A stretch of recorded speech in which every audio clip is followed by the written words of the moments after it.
importante que nosotros como terapeutas o como usuarios de la desprogramación evolutiva debemos de tener muy en claro, porque finalmente es con lo que vamos a trabajar, con las emociones de las personas.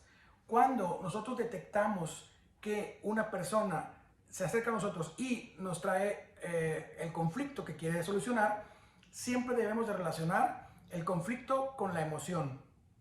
Y cuando nosotros estamos pidiéndole al paciente que nos explique, o al amigo o al familiar, que nos explique cuál es el conflicto en el cual está inmerso, ellos comienzan a platicar y hay que estar bien pendiente de las expresiones, microexpresiones y movimientos que hace el paciente al estar hablando con nosotros. Hay que ver cómo entonan la voz para ver el estrés y el énfasis que le pone a ciertas palabras.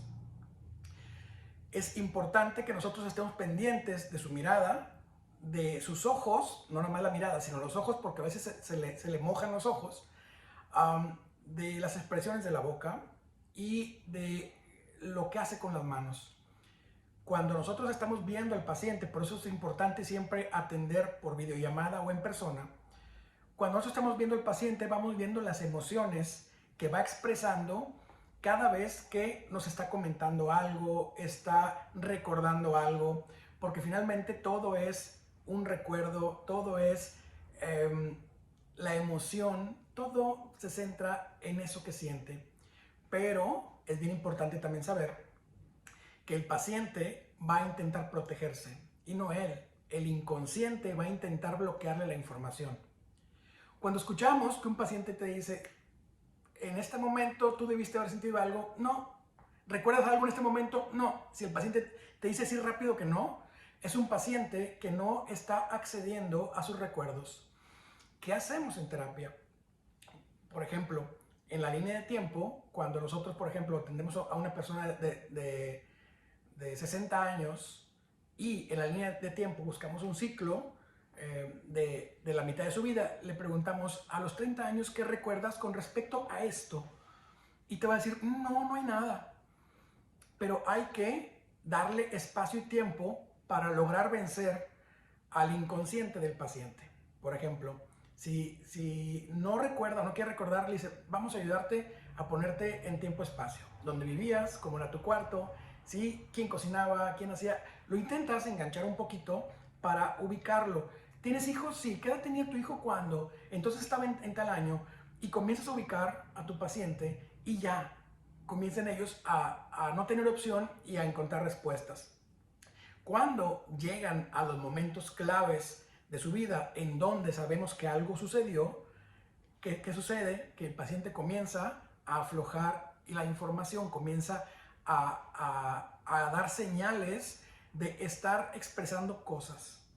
Ya comienza entonces a mojar los ojos, quizás entra el llanto, quizás se enoja. Y aquí es donde es importante que conozcamos todas las emociones y para qué nos sirven, que ya lo hemos estado viendo durante la clase. Pero sabemos que hay 5 emociones básicas y todas tienen algo que ver en terapia. Alegría, tristeza, ira, asco y miedo son las emociones primarias. Y luego tenemos otros que son sentimientos de frustración y de otras cosas, pero ya son sentimientos. Nosotros vamos por la emoción. 5 emociones básicas: alegría, tristeza, ira, asco y miedo. Cuando estamos en terapia tenemos que encontrar la raíz del conflicto, porque muchas veces no hay conflicto y a veces hay alegría en el proceso.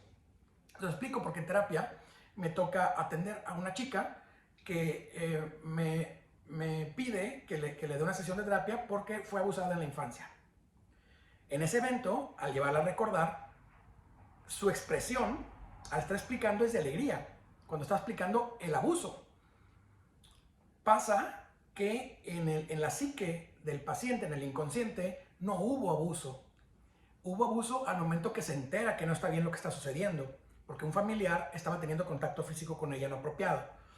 Entonces, ¿qué sucede? Que ella no tiene un mal recuerdo, ¿sí? Tiene una etiqueta que obviamente socialmente está mal, pero que a ella se le hicieron saber. Y mientras ella no sufrió en el proceso, pero ahora tiene el cargo de tener que sufrir. Y recordaba todo con alegría.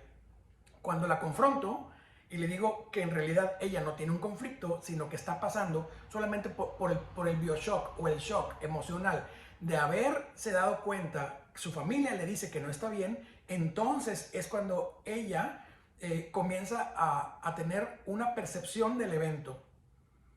Sin embargo, su familiar era como si fuera su primer novio.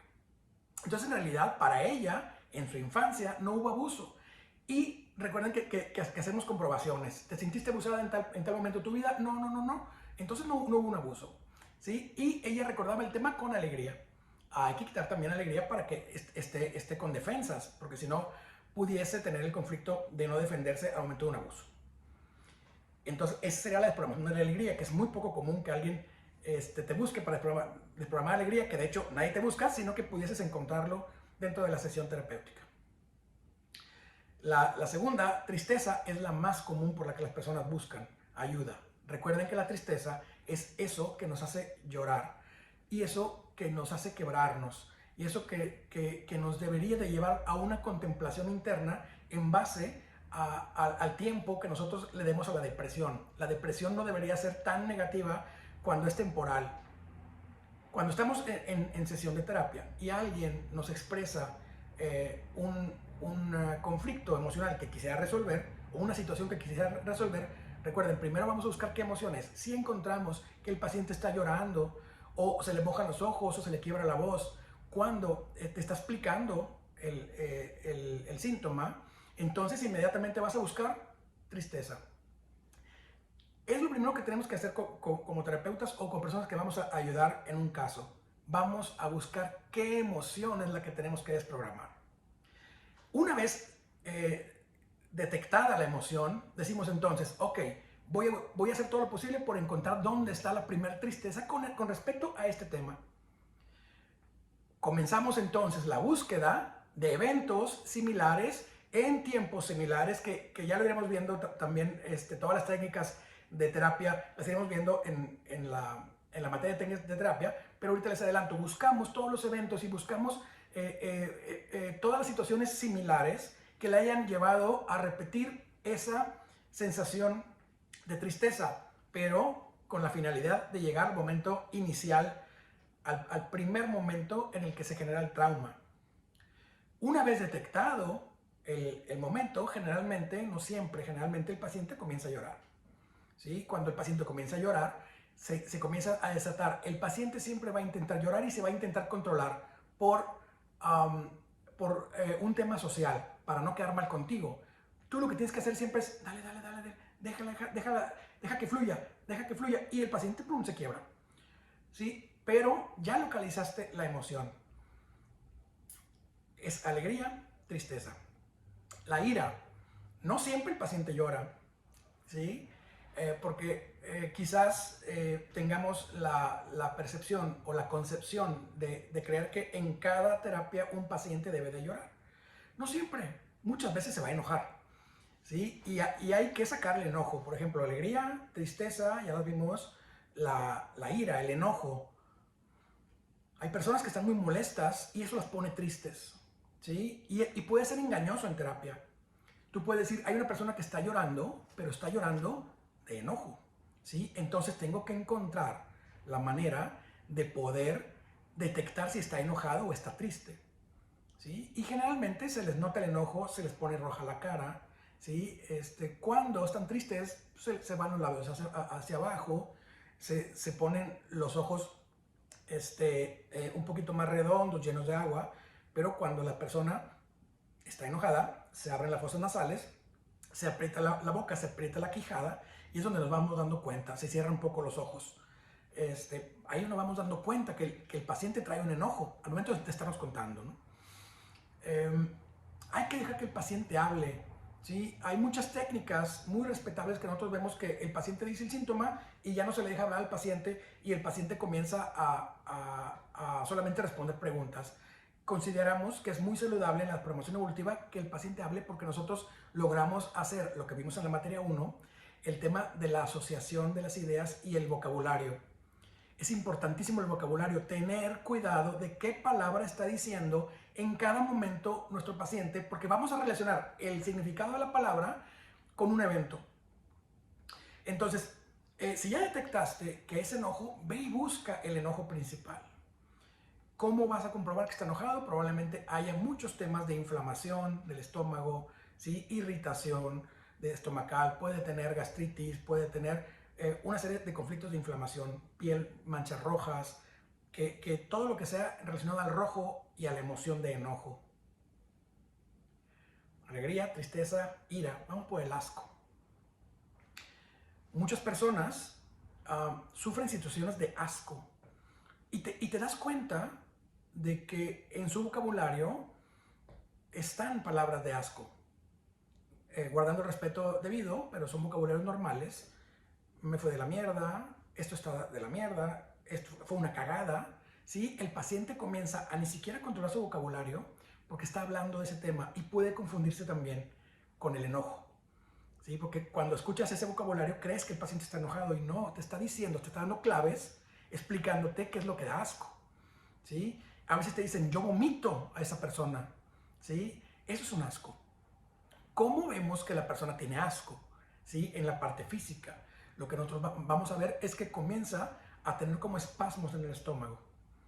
Y vamos detectando que quizás el paciente batalla para hablar porque siente que algo se le atora en la garganta y en realidad está sintiendo como si fuera un reflujo, como si fuera un vómito. Cuando un paciente tiene asco, hay que buscar la emoción que llevó al asco. Muchas veces no lo recuerdan porque su inconsciente bloquea el estrés. Hay casos en los que tú puedes determinar cuál es el estrés por medio de las cosas que al paciente le dan asco. Cuando ya determinaste que le da asco, tú le puedes preguntar directamente al paciente, ¿qué te da asco? Si te dice los ostiones, hay que buscar un abuso sexual en términos de felación. ¿Sí? Ya vamos viendo qué es. Cuando el paciente te dice que le da asco las cosas licuadas, entonces tendrás que buscar conflictos de algún vómito, algo que le cayó mal. Y por ahí puedes ir buscando. Entonces, al momento de nosotros estar viendo cómo el paciente reacciona, relaciona las palabras y te va expresando lo que dice, tú vas tomando nota todo el tiempo y vas viendo las emociones que vas sintiendo. Alegría, tristeza, ira, asco. Antes de continuar, el asco me sirve también para alejarme, ¿sí? De las situaciones. Cuando yo ya no quiero seguir, pues me alejo porque me da asco y eso me mantiene con mi inconsciente saludable porque no genero estrés. Alegría, tristeza, ira, asco y miedo. El miedo es una de las más comunes en terapia y una de las que menos las personas quieren hablar. El miedo es paralizante, ¿sí? Y generalmente las personas no actúan ante el miedo. También encontramos abusos, no solamente físicos, sino abusos sexuales, abusos de autoridad, abusos de violencia. Y la persona genera un miedo. Y ese miedo muchas veces refiere a la persona para no realizar acciones en su vida. Son personas que se mantienen muy limitadas, no dan el paso siguiente y no crecen en su vida. Y el miedo los atrapa. Son temas súper limitantes porque van a tener miedo a muchas cosas.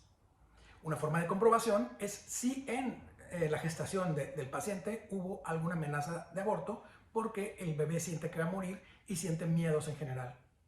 Puede ser también un abuso de físico, de violencia, en donde el paciente quedó asustado. Puede haber sido una fuerte impresión, puede haber sido un accidente y el miedo te comienza a paralizar. El punto es que si no saco la emoción, todas las emociones que hemos hablado, que esta es la última, se irán repitiendo en ciclos programados por el inconsciente, matemáticamente precisos, para poder ayudarme a darme cuenta que no hemos logrado descifrar esa emoción. Algo que también tenemos que saber es que nuestro cerebro consciente, el pensamiento, y nuestro inconsciente, las decisiones, siempre están automatizados. Llega el punto en el que las emociones del pasado se apoderan de mi presente y de mi futuro. ¿Qué pasa entonces? Que toda mi vida se convierte, en vez de un tiempo lineal, en un tiempo circular, que esa es como la forma en la que ve el inconsciente el tiempo. Nosotros en la parte consciente, que es la parte social, vemos el tiempo lineal. Pasado, presente y futuro. El inconsciente es atemporal, como ya lo hemos visto en las materias. Al ser el inconsciente atemporal, no es lineal el tiempo. Es un tiempo circular, donde están al mismo tiempo presente, pasado y futuro, más todas las oportunidades que tenemos para poder tomar las decisiones, inclusive del pasado. ¿Qué sucede entonces? Que cuando tenemos un paciente que ha sido lastimado en su infancia, va a vivir el presente y el futuro con la misma herida. ¿Cómo es eso?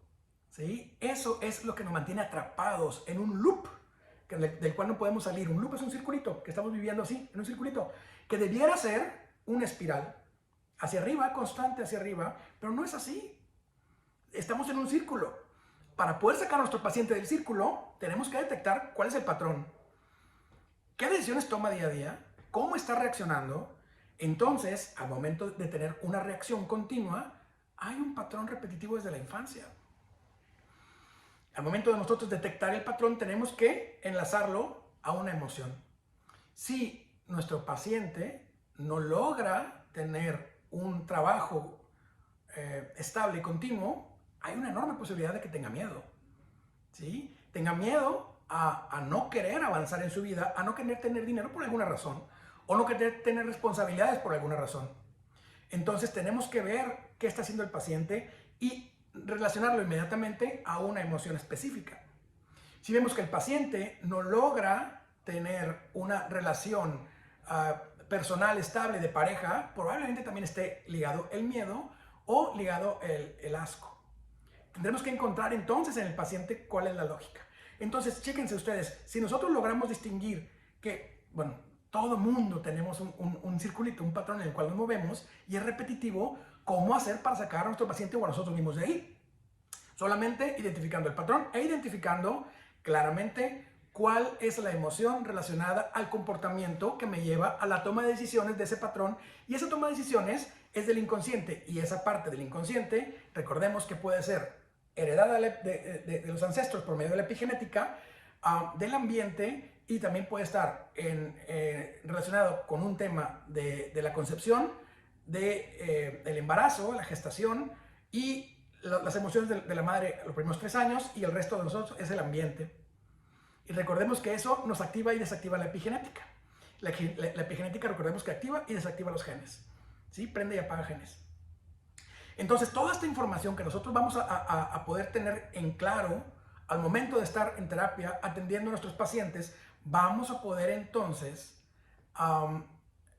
identificar la emoción oculta en cada síntoma que nos den. ¿Sí? Esto les quiero dejar súper claro, les agradezco mucho su atención, les quiero dejar súper claro que todo el tema de aquí está basado en emociones. Son 5 emociones, los demás son sentimientos. Gracias por tu atención, les agradezco mucho que nos estén acompañando en esta maravillosa y divertida aventura que es la certificación en desprogramación evolutiva. Gracias a todos. Bye.